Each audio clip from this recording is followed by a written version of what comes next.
Suite à l'échec dans le dossier Nico Williams, le Barça est toujours à la recherche d'un ailier gauche pour la saison 2025-2026. Le club qui pensait avoir le jeune ailier de Bilbao a finalement fermé la porte au club catalan pour prolonger avec le club basque jusqu'en 2035.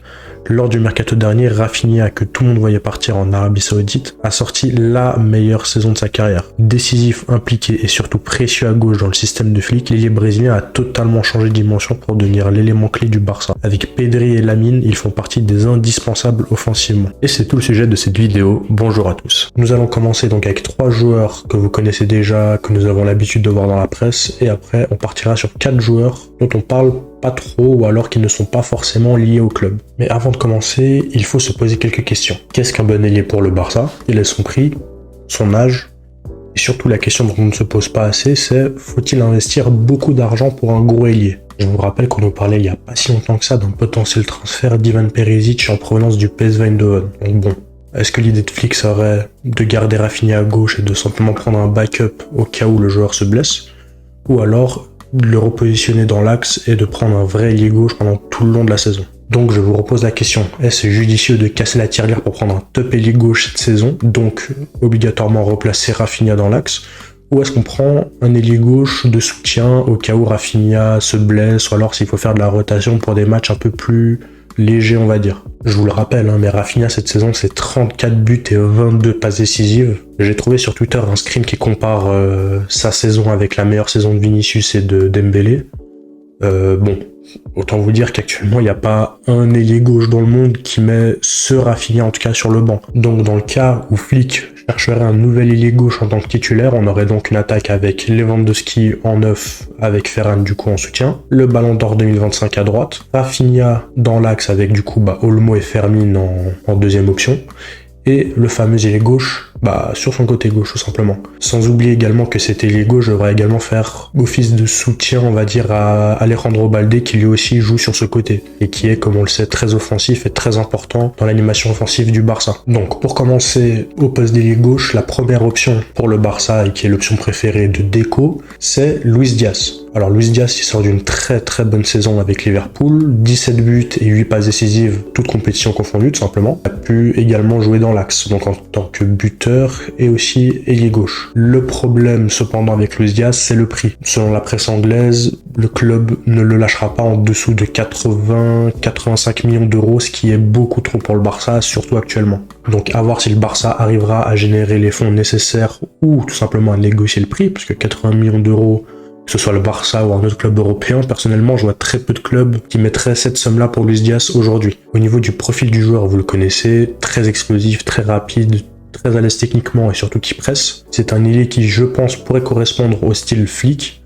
Maintenant, pour moi, le prix freine beaucoup trop. 80 millions d'euros, pour moi, c'est beaucoup trop pour un ailier de 28-29 ans bientôt. Maintenant, comme je vous l'ai dit, si on arrive à négocier le prix, moi, je suis totalement pour. Pour l'option B, le nom qui est beaucoup sorti dans la presse ces temps-ci est le nom de Marcus Rashford. L'ailier gauche de Manchester United a l'air fan du Barça et est prêt à tout pour venir au club. Cependant, il y a quand même quelques petites choses à dire sur le joueur. Déjà, moi, ce qui me plaît chez le joueur, c'est le profil. On connaît le potentiel du joueur, on sait que dans ses grandes années à Manchester, c'était un très bon ailier. Maintenant, le problème chez le joueur, c'est surtout ses blessures et le manque de constance qui fait que, on sait pas s'il peut tenir une saison à un haut niveau ou pas. Maintenant, dans un rôle de rotation où Rafinha restera à gauche et qu'on aurait un Marcus Rashford en backup pour le poste d'ailier gauche ou même de buteur, moi je suis plutôt pour sa venue, surtout si ça se fait à bas prix, voire un prêt. On parle d'une offre de 40 millions d'euros qui serait nécessaire pour le joueur, mais je pense que pour une trentaine de millions d'euros maximum, on pourrait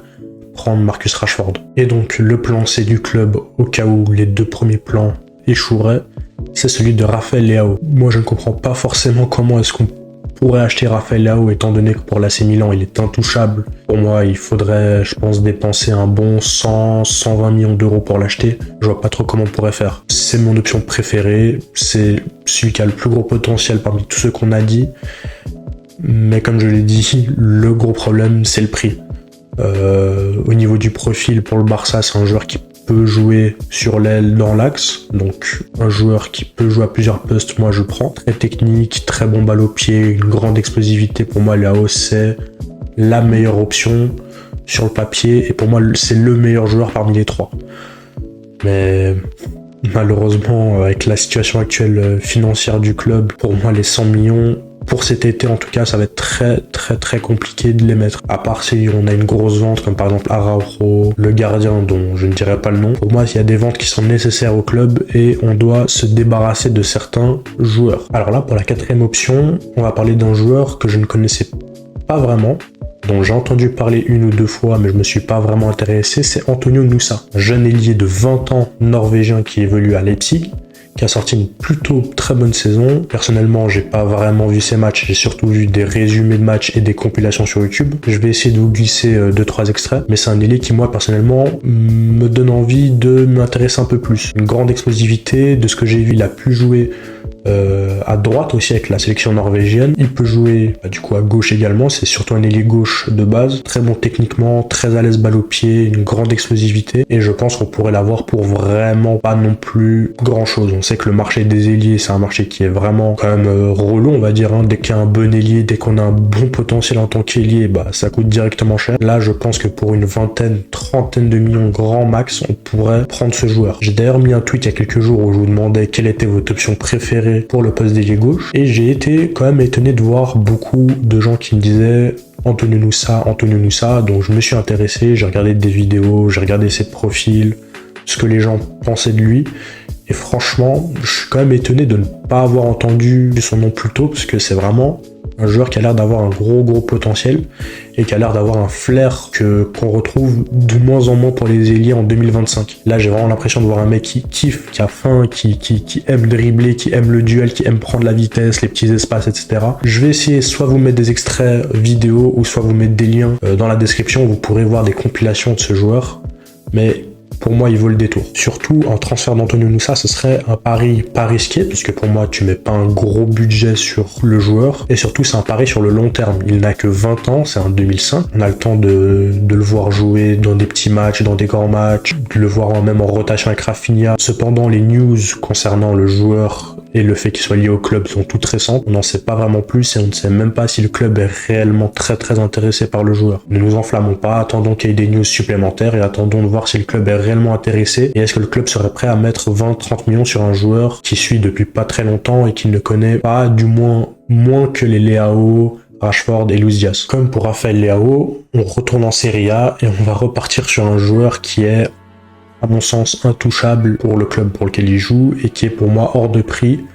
Je parle évidemment de Kenan Yildiz. Le jeune ailier de 20 ans est courtisé par beaucoup de clubs européens et je pense pas que la Juventus sera prêt à le vendre, en tout cas cette saison. Il possède d'énormes qualités techniques de frappe et de passe. Il est un ailier très complet qui est capable de jouer à gauche et à droite. Et surtout, sa qualité première, et qui est pour moi une qualité très rare et très importante, c'est la maîtrise des deux pieds. Le Barça a quand même essayé de le prendre en 2022 lorsqu'il jouait au Bayern, mais c'est la Juventus qui a gagné la course pour ce jeune crack. Et pour moi, c'est triste parce que c'est vraiment un excellent joueur, un excellent ailier qui pour moi, pourrait parfaitement s'adapter au style de Flick.